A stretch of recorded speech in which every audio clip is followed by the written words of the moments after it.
Hi, I'm Callista. And I'm Allison, and welcome back to I Don't Want to Talk About Politics, a show where we discuss the issues you don't want to talk about around the Thanksgiving dinner table. I hope that everyone had a great Easter/Holy Week.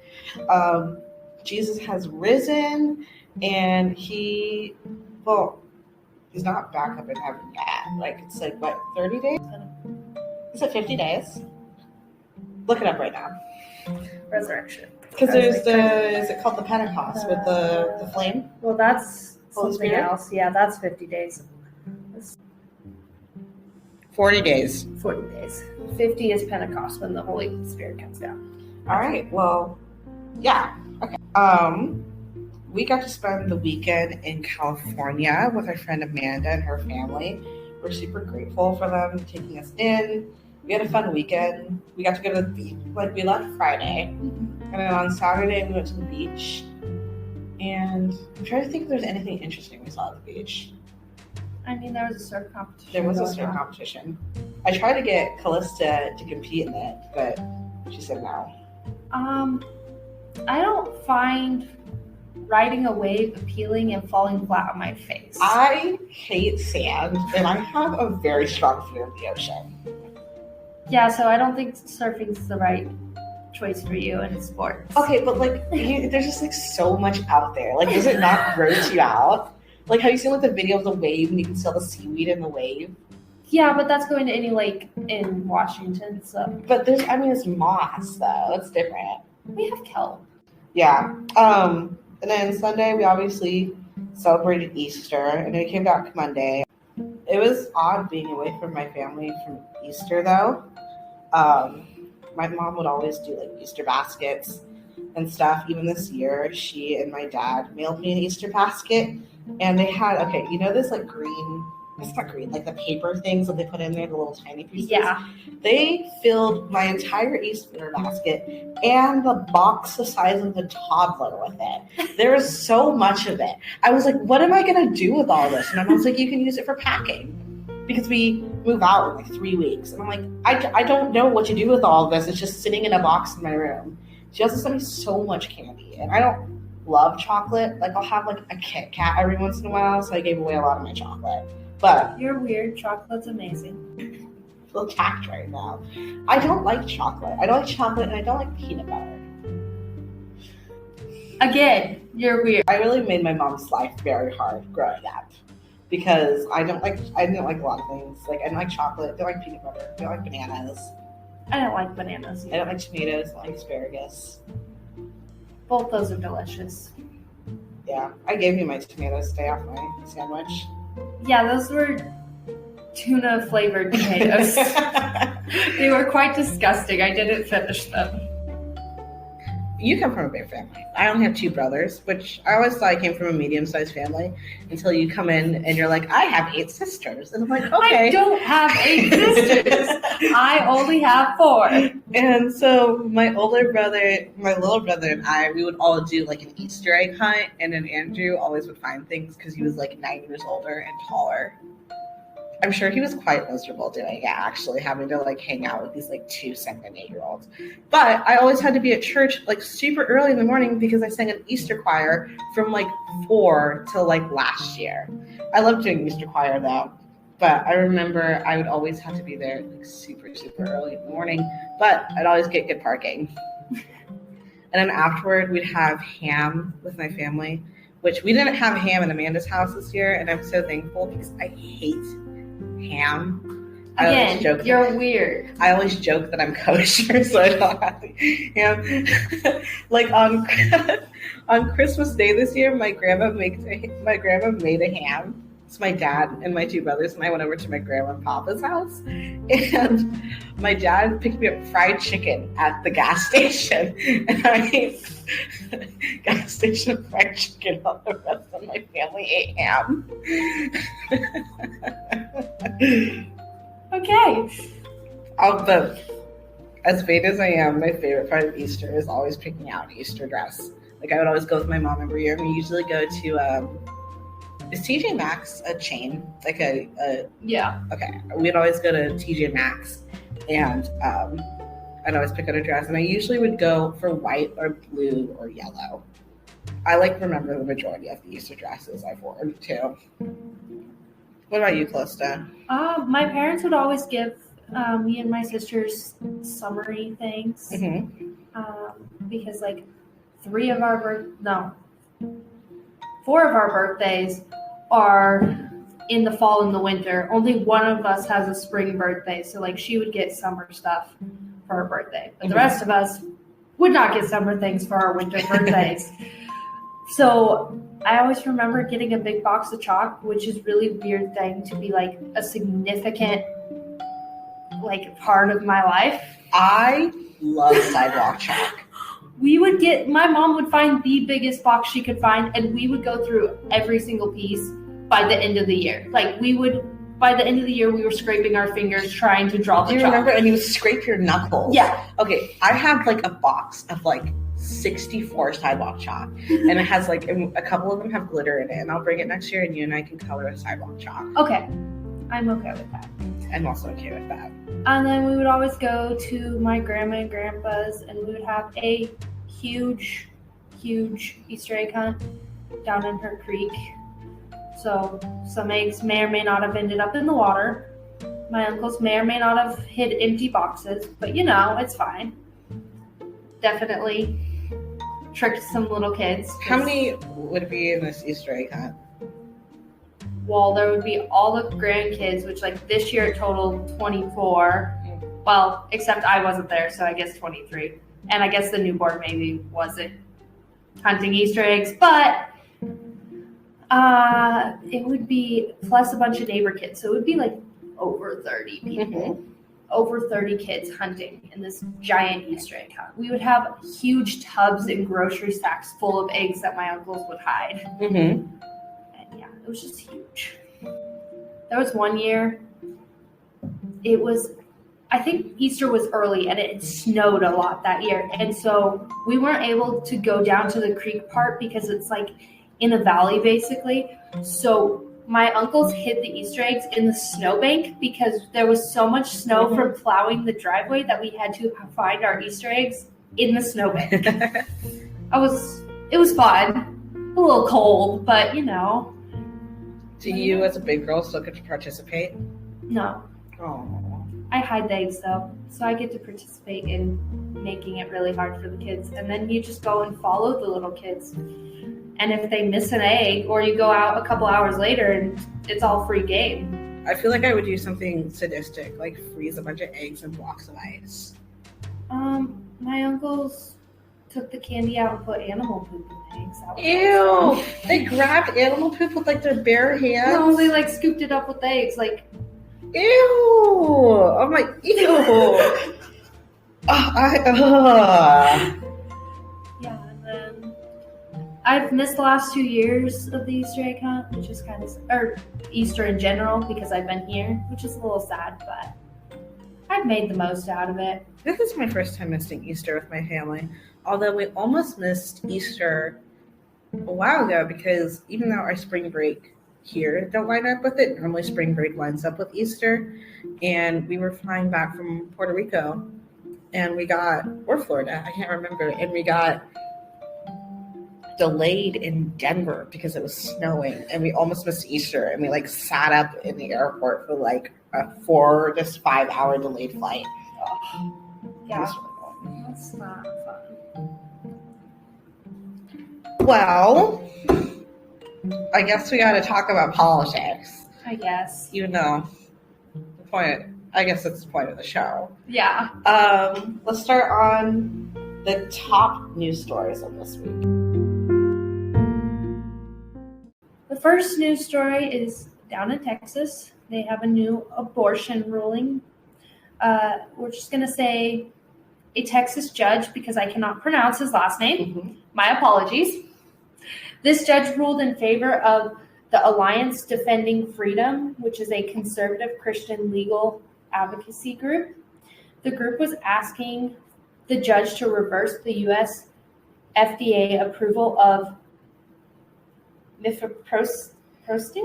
No. Mifepristone. Mifepristone. I don't know.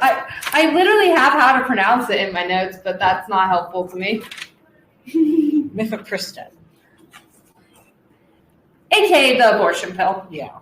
The Alliance Defending Freedom lawsuit stated the abortion pill is unsafe and the FDA did not study it close enough. Of course, the FDA and the mainstream media, since they do have big pharma in their pockets, say this is not true. It is 100% safe and effective according to them. The judge is now issuing a nationwide injunction on the abortion pill. Biden had a response to this ruling. Biden said, "My thoughts is it's completely out of bounds what the judge did." And then the press secretary, Karine Jean-Pierre, said, "We are the black lady with the bad hair." Yeah. Okay. I don't like her. I just not because she's black. As a fellow black woman, I don't like her. Not like her because I just think she's stupid. She's not the most intelligent person. Mm-hmm. But Press Secretary Karine Jean-Pierre said, "We are prepared for a long legal fight. That is our commitment to women out there. That is our commitment to Americans across the country." She had to be inclusive of the men who can get pregnant. Yes. She definitely repeated herself in that statement. She's like, actually, hold up, not just women. We got to include everyone because it affects any people who can get pregnant. Someone correct me if I'm wrong. I've been doing a lot of recent research on Dobbs v. Jackson, and basically one of the points of the overruling of Roe v. Wade from Dobbs v. Jackson is them saying that that the power for like the right to an abortion is not in the Constitution, and therefore the decision is supposed to be up to the people in the states. And Exactly. So the executive branch does not have power to be like, we're going to make sure that this is completely out of bounds. Like, I guess you could say that, Yeah. but you don't have the power to overrule this. I really think our leaders in charge currently need to maybe read the Constitution. Do they not understand that the overturning of this made it a state issue and no longer a federal issue? I don't think they do. I think you should go explain that to them. It's like crazy. You should go write a raging email to the president right now. You know what? I will get on a plane and I will fly to the White House and I will stamp right in to Kamala sitting at the presidential desk and I'll say, "Madam Vice President, let me tell you something." And you're going to explain exactly what was happening. It's like insane that the most powerful people in our country don't even understand like our basic rights. Exactly. Okay, that was that for that portion. And now we're going to move on to Washington's supply of abortion pills, which... Pacific Northwest. Yeah, this story literally hits home because I am from Washington. But this was in response to Texas. Governor Inslee in the state of Washington bought 3 years worth of the abortion pill, which is an insane amount. Like, why? I just want to know, does it expire? I didn't really And at thought what about point? that. How do you store 3 years worth of a pill of any sort? There's no way that it doesn't expire. Yeah, so like, is it going to become less effective? Is it going to become more dangerous? I was going to say, because it's less effective and you're taking that could seriously injure you. Yeah. Like, not even just the women, like, obviously, and like, what's it going to do to the baby? Exactly. Honestly, They made this statement before the Texas judge finalized the decision of favoring with the Christian group that they did. They claimed they knew what Texas was going to do before they did it. I would like to know, how did they just know Texas was going to rule that? Apparently Washington has a mole on the inside of this like Texas court. I don't know. They just said, we know what's going to happen. Some intern is getting paid to like sit in that courtroom and is like following the judge around and stuff. Yeah. Like 3 years equals 30,000 doses of the abortion pill. That is a lot of Didn't you doses. say it was something like it was like 28 women a day can have an abortion? Yeah, roughly 28 women a day. Mm-hmm. This supply of abortion pills costs the state, it hurts to say, $1,275,000. I could go to college like 5 to 8 times for that. Yeah, that's a lot of money.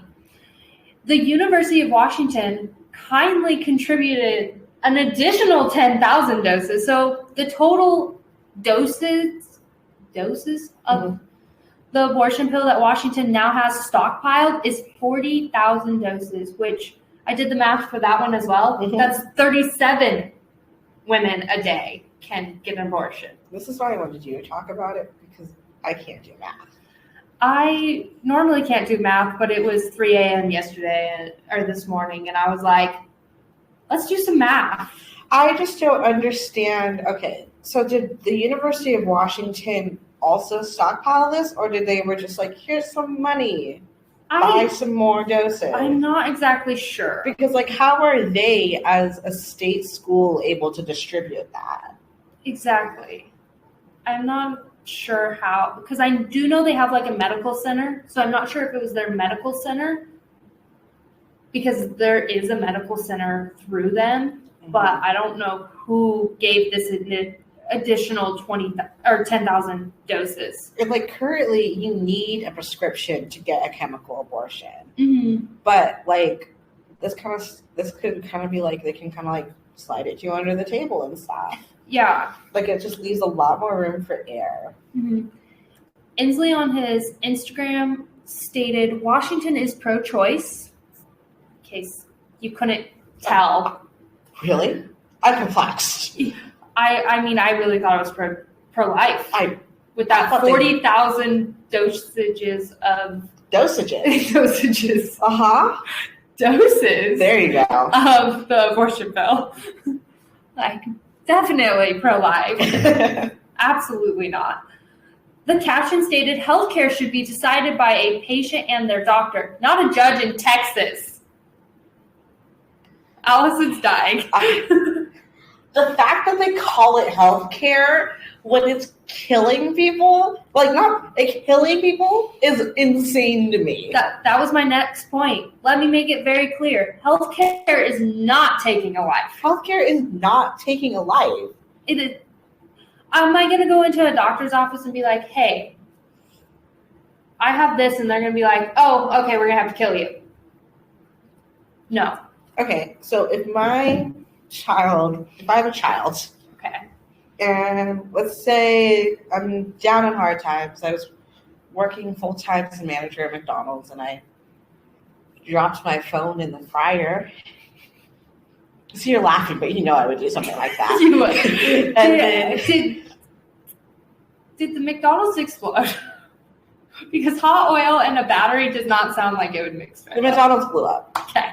And I lost my job. I was fired. Oh, you were also lost the whole entire McDonald's. Maybe I got some burns that I need, and I had some medical stuff, and then I'm really struggling to take care of my child now because I got medical expenses. I'm looking for a new job, and then I need to feed my kid. Mm-hmm.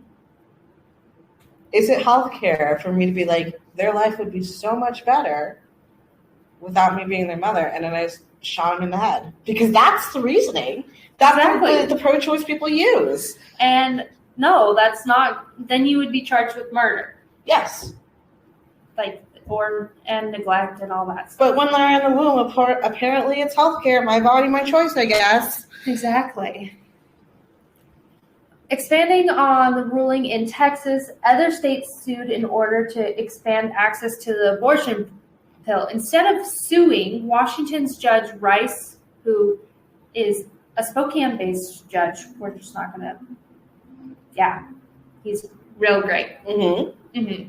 Blocked the FDA from making changes to the accessibility of the drug in the state that has sued. So any state that has sued, they're not allowed to make changes.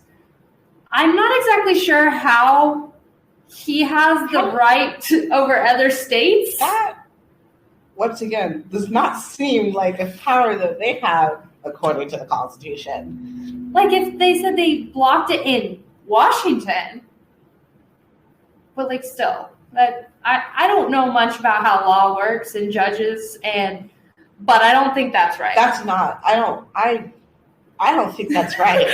Yeah, I don't think so. I don't. This is likely to lead to a battle between Texas and Washington, and then possibly other states as well. I know that. Supposed to put countries on our thing, so apparently we're going to go to war with like Canada over this. I mean, you are like right there. Yeah, you do call me Canada adjacent. You're Canada, because sometimes you speak like a Canadian. Before moving on to our next news story, I just wanted to let you know 2 episodes from now, we are doing an episode on chemical abortion. Yeah, we're going to be doing a deep dive on what chemical abortion is, the dangers of it, how people are getting their hands on it, and kind of like the future of it, and probably talking, obviously, since the FDA is pushing this, we're also going to be talking a lot about some of the stories following up on the Texas thing and see if any other states come out against it, which I guarantee will happen. I'm sure California, Oregon, Illinois, New York. Illinois has already, they were one of the states that sued, I believe, and I think New York was. Surprisingly, Oregon and California were not on the list that I saw, because there's 17 states that came out already and are fighting it. Well, we'll see. Oregon's always kind of late to things because we kind of just follow in the lead of California.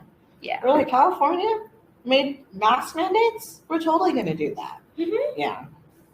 All right. Let's talk about Ukraine. I feel like this story was all over everyone's feed, or no one had any idea this was happening. I had no clue until you brought it up. Wait, really? Really? I was so confused when you were like, we should do this as our news story. I was like, okay, because it got covered for 24 hours and it was completely gone. Yeah. So, this is a quote coming from a New York Times article claiming that classified war documents detailing secret American and NATO plans for building up the Ukrainian military ahead of a planned offensive against Russian troops were posted this week on social media channels. Now, if you have little to no understanding of what I just said, I also have little to no understanding of what I just said. Right. But basically, someone leaked plans regarding Ukraine and some war strategies and stuff, but I don't defensive war strategies and stuff, but there was no attack plans that were leaked. The Pentagon is launching an investigation to find who's behind leaked documents because they were posted all over Twitter as well as a platform called Telegram. And I believe that Twitter may be blocked in Russia, but Telegram is not blocked in Russia. So that's the importance of it. In an article from the NPR, they said that the documents included maps of Ukraine and charts on where troops are concentrated and what kinds of weapons are available to them. The online posts show photos of physical documents that were folded and creased in some instances. One is labeled top secret and is titled status of the conflict as of the 1st of March. It gives a detailed battlefield summary on that, particularly though it's not clear why the documents are emerging now, more than a month after they were prepared. When this story first dropped, which I feel like I heard about it maybe 12 hours after it dropped, I believe the New York Times got their hands on it first, which, if you think about it, the New York Times dropping their hands on it first, the way it dropped the Pentagon investigation, it obviously brings you back to, the original Pentagon papers. I don't know if you've ever studied the Pentagon papers. A little bit. I had to write 3 essays on them, so I've studied Pentagon papers, but a lot of people believe that we shouldn't have been involved in the war back then, and were rightfully outraged when they found out the government was willingly sacrificing soldiers in a war they knew they could never win, but no president wanted to be responsible for this. I feel like this is the current upheaval surrounding the sheer amount of money that we're sending Ukraine is the same thing. The Department of Defense says that the Biden administration has authorized more than $30 billion worth of gear to be sent to Ukraine. 30 billion. And I'm not saying that I don't stand with Ukraine. Like, I love Ukraine. I come from a church with a lot of Ukrainian people, but I'm saying that 30 billion is excessive. I just am saying that we're not the only country that has given money. And I'm Canada saying- gave money to them, and I think there's been a couple other. I'm like, at what point, where is this money going? Yeah. And like, it's not million, it's billion. And like, I think the money that goes to Ukraine should be like up to people, like charitable donations in churches, and it shouldn't be coming out of our tax dollars. Like, we should be using 30 billion to fix the other issues that we have in our country. Like maybe let's take care of the mental health epidemic that's literally taking the lives of thousands of teenagers, which was caused by the current and like the last half of the previous administration with locking us in our houses for 3 years. Or maybe we could do something to fix the fentanyl crisis that is like the grim reaper of college campuses. Yeah. I mean, how many people did it kill at like ASU this year? And like, what are we expecting of the summer? And like, it's just making everything so increasingly unsafe, as well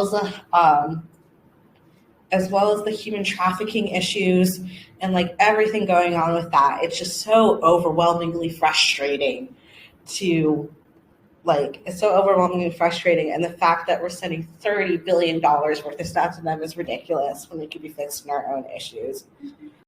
I'll do like a follow-up on the investigation if more comes out about it in like a week or two. But if you want to read more about like what was actually in the documents, the New York Times, I believe, was originally the ones who posted it. So I linked the article that I read from there down below, as well as the NPR article, which does like a basic breakdown of it, and you can listen to it. I prefer listening to NPR because they explain it in little kid language for me.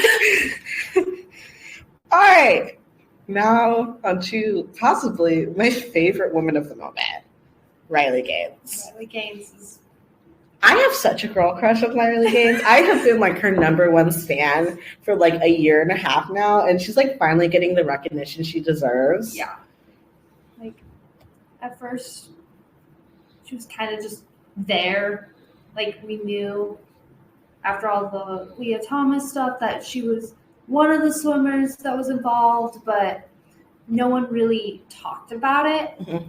But like now, she's being outspoken. I'd seen her in a couple interviews, and then I'd seen the video of her speaking in, was it Pennsylvania, where they were passing the bill for transgenders in women's sports. I believe so. And she was advocating against it, and she had that speech, which literally made me cry. It was so good. Yeah. Like, I actually got emotional about it. And then I actually have a funny story. I feel like you've heard this story. I think maybe. You posted something about it on your story. Yes, I do. And then I also reposted something about it on my story. And then my friend's boyfriend saw that and called me a bigot and like got mad at me over it. And I almost caused their breakup over it. Which I think is unfair. Yeah, I don't think that should be the reason. It shouldn't be because of their friend. Like, yeah. No, I think it's unfair they called me a bigot over that. Call me a bigot over whatever you want, but yeah. Yeah. I just thought that was funny. But Riley Gaines was recently speaking at San Francisco State University. Of course it was San Francisco. Yes, it was San Francisco. Mm-hmm. And she was cornered and assaulted by a group of trans rights activists. And get this, school claimed it was 100% peaceful. Mm-hmm. Mm-hmm. Mm-hmm. She was calling for the NCAA to stop discriminating against female athletes by allowing trans people to compete, trans men to compete in female athletics. Yes. Yeah. Gaines said she was punched twice by a transgender woman, and then she was forced to barricade for hours in the classroom. She actually missed her flight because she was stuck in the classroom, and they like turned the lights off and cornered her, and were chanting trans rights are human rights. The school, after the fact, who was it? Was it the president of the university? Or was it the dean of students? It was the vice president of student affairs and enrollment management. Emailed the students, thanking them for taking part in the event. She goes on to say, it took tremendous bravery to stand in a challenging space, Moore wrote, which is the vice president. I am proud of the moments where we listened and asked insightful questions. And then, this is where it gets real good. She goes, I'm also proud of the moments when our students demonstrated the value of free speech and the right to protest peacefully.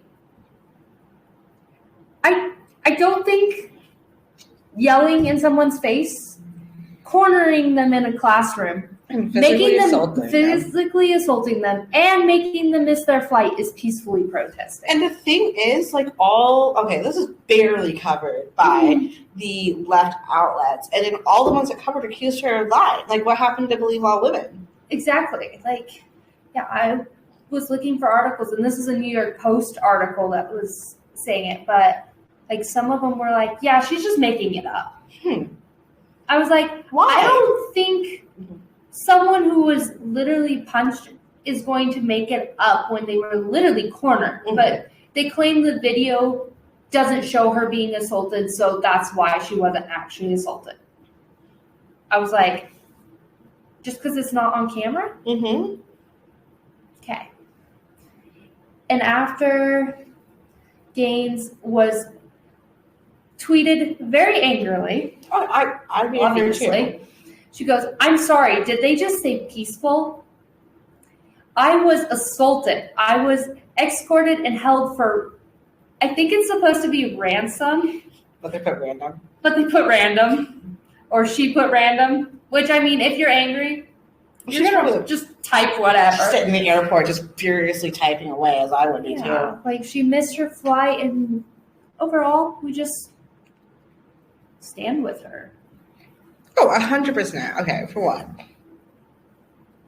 Even if she looked like a dog, I would still stand with her, but she is gorgeous.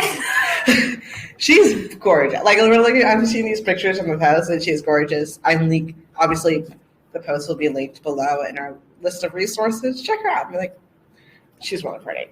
And two, she's been so outspoken and is taking action. I hate people who just are we need to talk about this. We need to talk about this, but never do anything to stand up for what they're believing. She's taking action. She's going before Congress. She's doing all these things. Well, I guess her state Congress, but still, she's doing all these things to speak out and bring awareness to this. And she's causing upheaval, so people are getting upset and they're defending them because it's starting at the college and high school level, and it's only going to go down from here. And this came at such a good time after what we talked about yesterday or last week.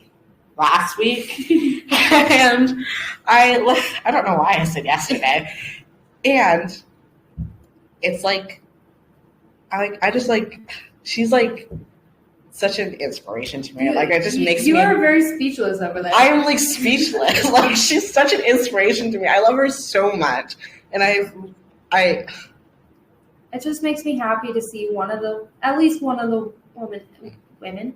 One of the women that swam against Leah Thomas speaking out.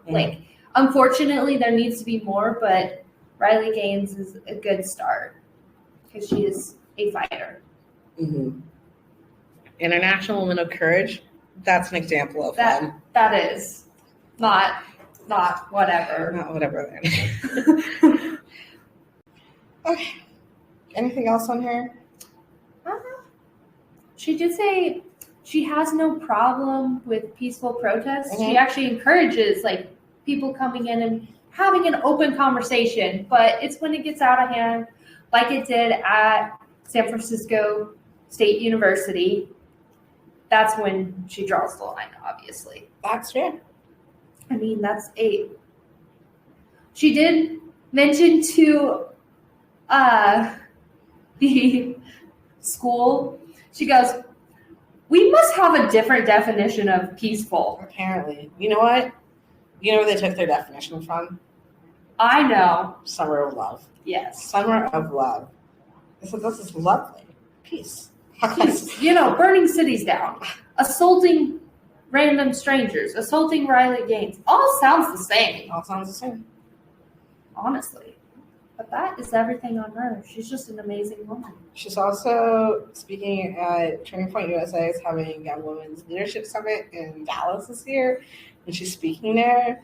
And Calista and I originally weren't going to go. And then they announced that she was speaking here this week. And now the both of us are like, we have to go. Yeah, I just have to go to Florida, though. Yeah. So I need money. So. Yeah.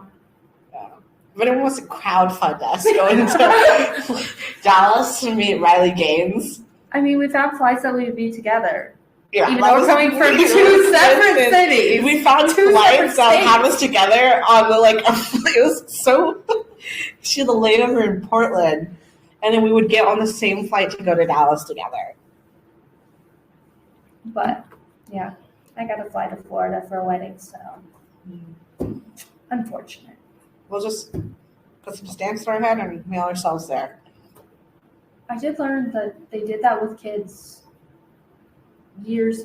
Well, I don't know when it was, but I was reading a history book, and they would it would cost $3 to send a kid across the country, and they would stay with the postman. I'd be down for that. Deliver some packages along the way. As long as we stop for McDonald's every once in a while, I'm all good. Yeah. All right. On to our main topic of the week.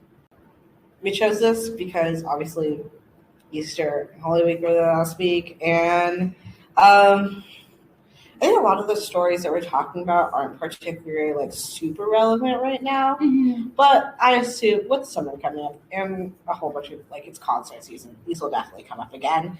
But we're talking about kind of the stigma against Christians and all denominations of that in both the media and movies and TV shows. I guess pop culture in general. Christianity, including all its denominations, is the most popular religion in the entire world. WorldPopulationReview.com claims that 85% of the world's people identify with a religion, and out of that 85%, 2.38 billion are estimated to be Christian.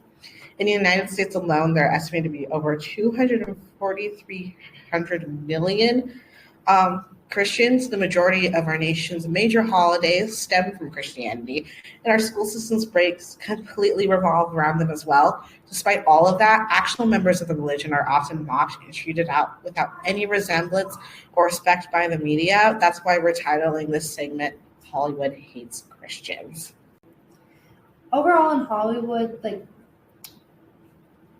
Christian symbols are being taken and used in disturbing ways, extremely disturbing ways. Mm-hmm. I don't know where I was going with that. I mean, to give a few examples, I just remember these ones off the top of my head. Do you remember Sam Smith's song Unholy? It was super popular last summer. Mm-hmm. It was with him and Kim Petras.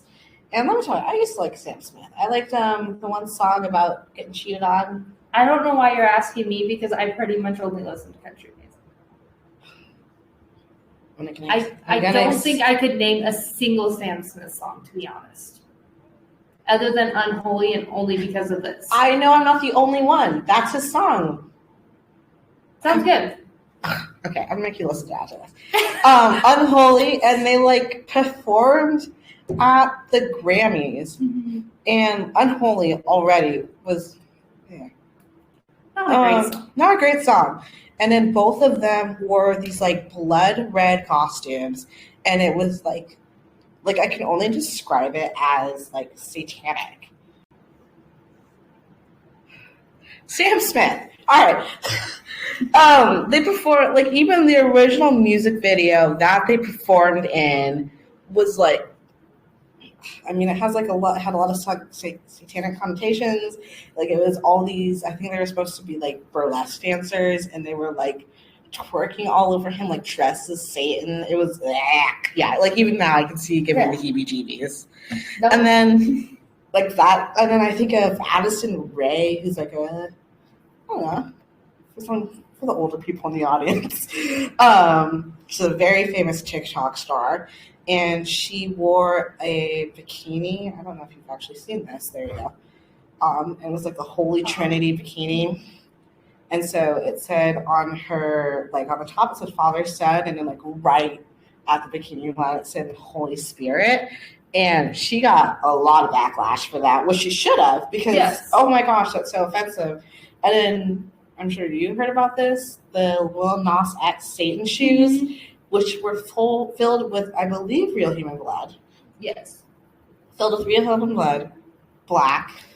Supposed to have black shoes, but like black shoes and satanic markings all over them. And then it was for his song Call Me and then it was like Montero. I think that's what it was called. Yeah. And Montanero, that's what it was. And the entire music video has him, once again, I don't know what these people's obsession are. Like, he literally gives a lap dance to the devil. And this article from NBC is like hands down the most offensive article I've ever read in my entire life. I was telling you this as I was doing the research. So in his response, he says, Montero, Call Me by Name, has been interpreted by its Christian critics as a wholesale attack on Christianity and derided one pastor in particular as a bunch of devil-worshipping, wicked nonsense, which it is. And Lil Nas X's response has been to troll the haters, he encouraged condemning Christians to stay mad. He said, I spent my entire teenage years hating myself because of the y'all preached would happen to me because I was gay. So I hope you're mad. Stay mad, feel the anger you teach us to have towards ourselves. And he says that as the son of a gay son of the Black church, he says that the real devil on Lil Nas his back is one familiar to many LGBTQ folks reared in conservative Christianity, being told who you are, being told that who you are is a sin. I'm sorry, that sounded like nonsense, but he like talks about how, I mean, he basically says that Christians are the evil ones because they are basically going off what the Bible tells them to, and is saying that we're the evil ones because he feels that, like, I don't know, he's being oppressed by the Christians, and like, oh, this paragraph just makes me so mad. So in the music video, he does like this long slide down like a stripper pole, and it's supposed to be his descent into hell. And then the various Christian traditions teach that Jesus too descended into hell onto Saturday after his Friday night resurrection, where the rescued lost. Friday night crucifixion. Did I say Friday night resurrection? Yes, you did. It's Harry Styles all over again. Friday night crucifixion, where he rescued lost souls from the devil's grasp. Lil Nas X pole dance would not be the first, and so then he like danced down the pole and then ends up just like giving a lap dance to the devil. And then the worst part of this article is that how do you get worse than that? They quote an actual pastor, an actual queer pastor, who says that everything that Lil Nas X is doing is actually fine, and says that, like, where is this quote from?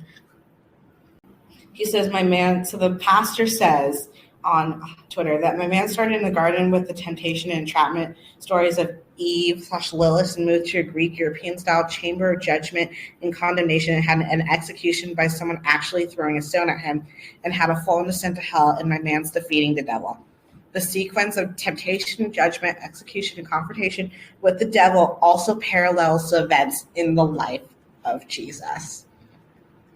Just to make it clear, us on humans. I was going to say us on humans. Us humans on Earth are not God. We're not Jesus. Mm-hmm. So him saying that, him comparing Lil Nas X to Jesus, who came to this planet, Earth, obviously, he came to this planet and lived without sin, mm-hmm. and then died for our sins, spent 3 days in hell, resurrected, and then is coming back someday. Exactly. It's Lil Nas X, exactly the same. Exactly. He's definitely going to come back. But it adds on to your point that these 3 examples are them using these elements of a religion and then twisting it in their own demonic ways. Mm-hmm. Our country was formed as one nation united under God. Like, our country was formed with Christian fundamentals. Mm-hmm. And that's something the media is saying is evil. They're trying to take away from us. They're calling us racist because they're formed with, because you're formed with that. Like, our country's origins are being stamped down by this elite 1% because, that's what the devil wants. Exactly. And, all of this, I have to bring it back to Dylan Mulvaney. I can't get away from Dylan Mulvaney. Okay, every time you've opened your phone this entire day, you've always had Dylan Mulvaney on your screen. Entire day, entire week, entire month. They're haunting you. They know. Yeah, I think Dylan's out to get me. But, it's like we're being mocked when we're the backbone of the country. I'm not saying that. No, I'm saying women are the backbone of the country. I say we're being mocked when we're the backbone of the country. The sheer amount of hypocrisy that comes from it when they're treating, any other, I guess, marginalized communities, such as Muslims, LGBTQ, minorities, anyone are, put to this, untouchable level, and then, we get treated with absolutely no respect. Exactly. The Bible and Christians and Christianity and all of this have been attacked again and again in every single generation in different ways. Mm-hmm. And so even though this is a way that we haven't seen before, it doesn't mean that it's necessarily something new.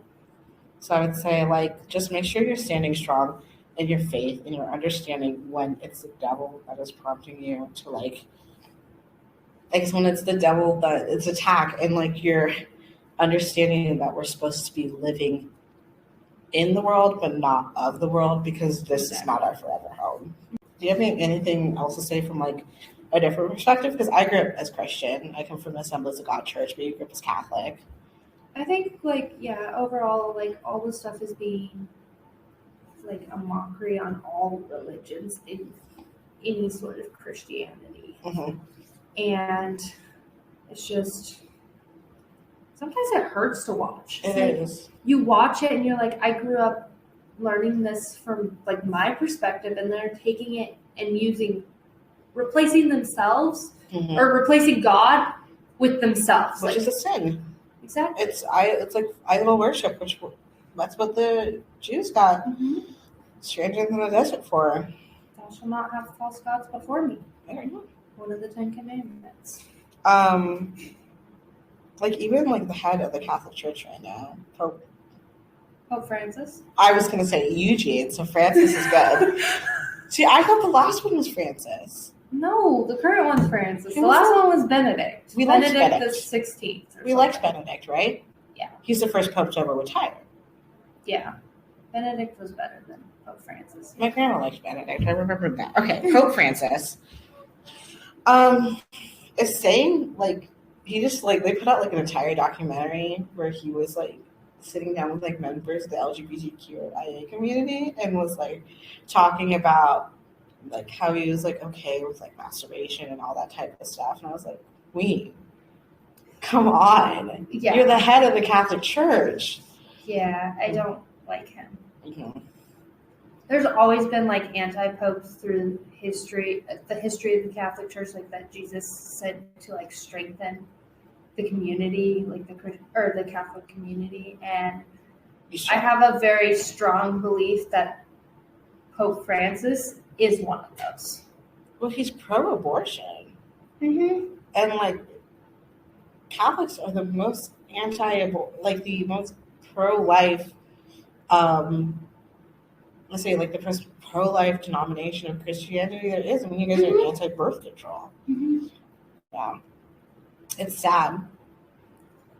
Yeah, like whenever you turn on the TV, you have to like watch. Like I have little sisters, and it's like we can't leave the TV on, even a commercial anymore. Mm-hmm. Like or cartoons. Like they've taken cartoons too, but like you can't just sit them in front of a TV anymore. It's just sad. Well, now I'm sad. Well, don't cry. What? I said don't cry. Please. We need to end this on like some hopeful words.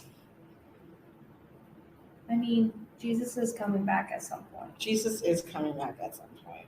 We're not God, but we were here to spread his word, to live by his faith, by his commandments, in his image and likeness. Mm-hmm. Yeah. All right. Let's wrap this up with some fun pop culture of the week. Okay. Update on the Prince Harry story. If you don't remember, Prince Harry Styles. Not Harry Styles. Elton John and several other notable British celebrities are suing the Mirror Group newspaper and associated newspapers over breach privacy and phone hacking allegations. About the Prince Harry thing, I've had 4 separate people who listen to the podcast go, not Harry Styles. Well, you know, it's such a small moment. And then I feel like I went back, adjusted it, and then we kept going. But apparently it's, okay. The trial is beginning on May 9th, and happens to be 3 days after Charles and Camilia's coronation. And expected to last 6 to 7 weeks. Now, from where I read the story from, it was from People, but all the other ones are saying the same thing. They said that there's speculation that Harry and Meghan might not even be attending Camilla and Carl's coronation. Oh, that's some juicy tea. It is some juicy tea. Some real juicy tea. That's some really juicy tea, dude. That's his dad. Exactly. But, like, I understand that. Like, his book, Spare, which is the name of his memoir, is called that because that's the nickname his dad gave to him when he was born. Exactly. It's a little funny. A little bit, but also It's a little so sad. I messed up. Okay, so obviously we all remember that the Queen died. Queen Elizabeth II? She was the second, right? Because Queen Elizabeth I was Shakespearean era. Yeah, I believe she was. Well, I guess vice versa, but okay. You know. Queen Elizabeth II died in October? Yes. Yeah, it's Queen Elizabeth II. Yeah. Okay, so Queen Elizabeth II died in October. And I remember, like, I feel like it's kind of like our 9/11, where we remember where we were when it happened, because, like, both of us were too young for 9/11. Mm-hmm.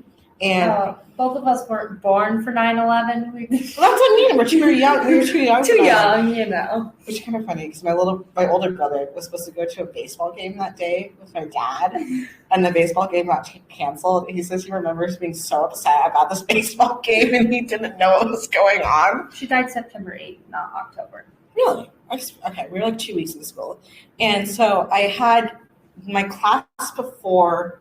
I had 2 classes that morning, and my morning class didn't allow us to have phones. And so I just remember looking at it, and it said, Queen Elizabeth sick at like 9 a.m.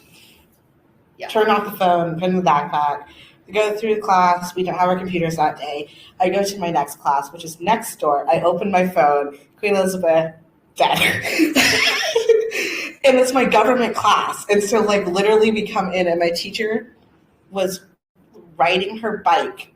Like, literally it dropped so fast in between that time that my teacher was riding her, when the queen was still presumed alive, she was riding her bike from the Grove parking garage to our building, because it was in the Cathedral Rock building. So that's like a quarter mile. Yeah.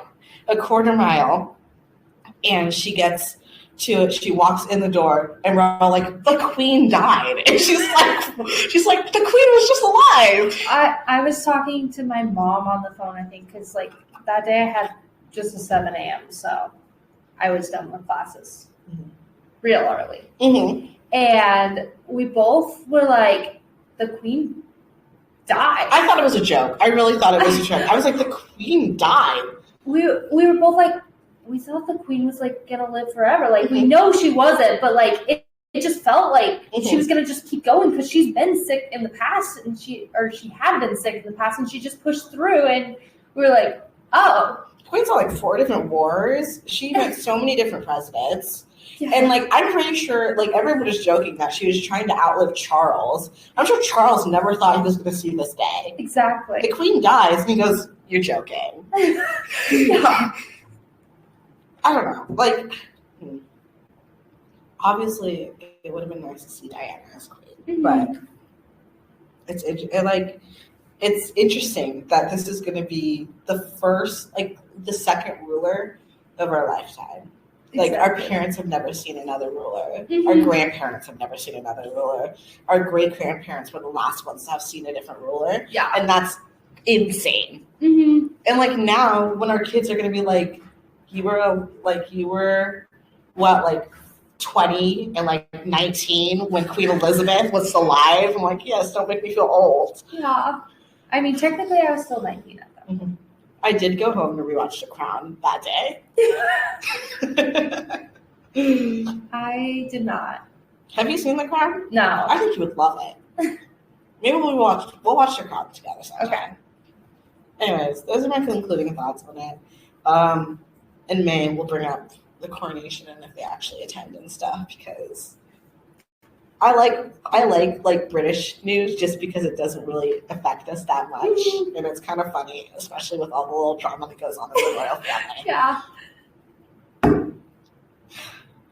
When I was trolling the internet for like pop culture news this week, I came across the headline of our next story, and like I had completely forgotten this girl that ever existed, and then I got like pissed off all over again to quite possibly the worst deal in history. And I assume you know what I'm talking about. I'm talking about Brittany Griner, who, if we don't remember, we traded for the Merchant of Death. Yeah. And world's best trade, obviously. First thought, obviously, I forgot this woman existed. Second thought, oh my gosh, is she the tallest woman I've ever seen in my entire life? I literally mentioned she is actually 6'7". I was sitting in the room with Calista, where we thought she was 6'7". It's like 3 a.m. I'm sitting in the room with Calista, and I go, she's the tallest woman I've ever seen in my life. And then I thought we were being Leah Thomas again. And then she looked it up, and she was actually like 6'7". She was like towering over her wife. It was really funny. Well, her ex-wife. And I was literally like, I didn't know that women came that tall. I didn't either. Apparently. But Brittany Griner will be publishing her second memoir. So she actually has a memoir that she wrote in, I think, 2014. It's called In My Skin, My Life On and Off the Basketball Court. And she kind of just complains about being a Black person playing basketball, even though she's a Black person playing basketball. This time she'll be detailing the time that she was held in a Russian prison for the past year, which I didn't know she was in there only for a year. There's people in there who've been there since like 2014. Yeah, there were actual like military people that are still overseas, and they instead decided to trade for Britain. Yeah, in an article from CNN. She says that by writing this book, I also hope to raise awareness surrounding other Americans wrongfully detained abroad. She knew that she was not allowed to carry marijuana in Russia, yet she had it. Mhm. So technically, I don't think she was wrongfully detained. I don't think, hear me out. I don't think she should have been detained. No. But it's a noble cause. Mm-hmm. But, we all know that it, leaves a bad taste in our mouth that someone who was, so outspokenly anti-America is out as well as the merchant of death when there are proud American citizens who have been held in there since 2018. Exactly. It just makes me so frustrated. Mm-hmm. I remember when this also dropped in the fall of this last year, and I was very much quick to be hey, I know that we don't want her, but it's good that we're getting someone, and I still stand by that, but it's still a bad deal. I think, I'm obviously glad we got an American citizen back, but I don't think it was the right choice. Also, they should not have gotten the merchant of death. The merchant of death. It was a bad choice, but I am glad that she's free.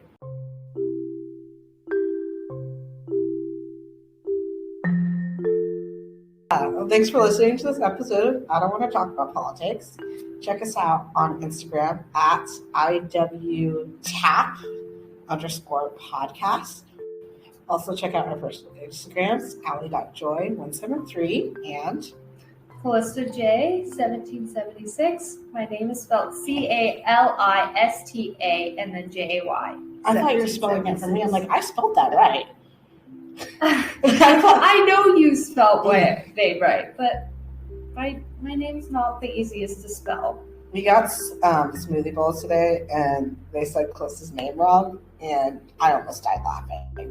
If you want to leave any comments or feedback, or just feel yelling at us, you can leave us a voice message, and it'll maybe be featured on an episode.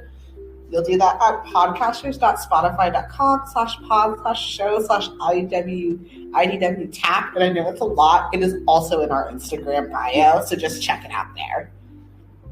Calista, what are we talking about next week? Next week, we're going to be talking about the right's perspective on the environment and how both sides could possibly find a middle ground to save our planet.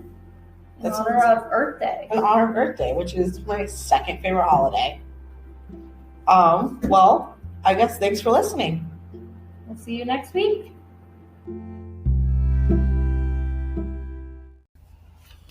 Future Allison here right at the end. This part didn't fit in totally with the episode, but I went and added it later while we were talking at some point. Apparently there was a bug on my shoulder and Calista wiped it off and I had a little freak out. And we both thought it was really funny. So I'm just going to add it here at the end. It's a little loud, so warning for headphone users. And even the original music video is super full of There may or may not have been a bug on you. Oh my gosh! I got it.